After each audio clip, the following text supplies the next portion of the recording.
seorang jurnalis senior Israel bernama Alon Ben David mengklaim pasukan Israel telah terjebak di Gaza.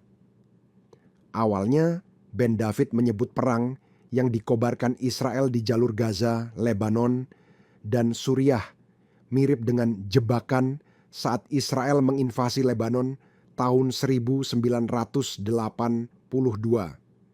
Invasi itu memicu perang mahal dan pendudukan selama 18 tahun yang tidak bisa dilanjutkan seperti yang dikutip dari Sputnik Senin 6 Januari 2025. Menurutnya setiap hari situasi semakin memburuk dikarenakan terus menggerus di Gaza, Lebanon, dan Suriah.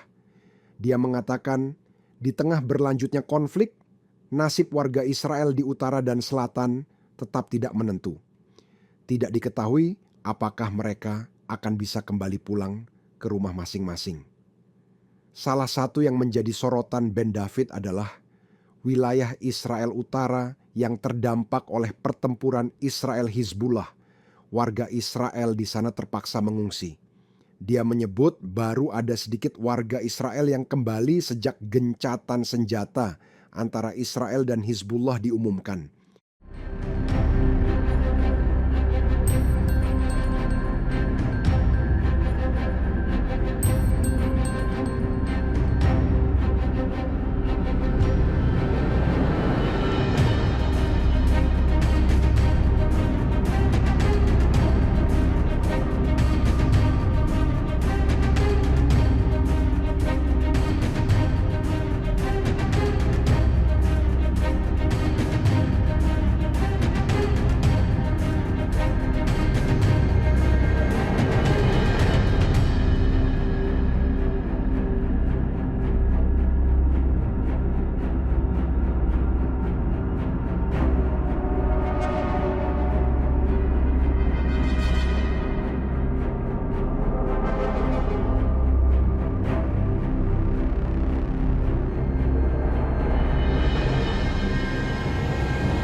Download Tribun X sekarang, menghadirkan lokal menjadi Indonesia.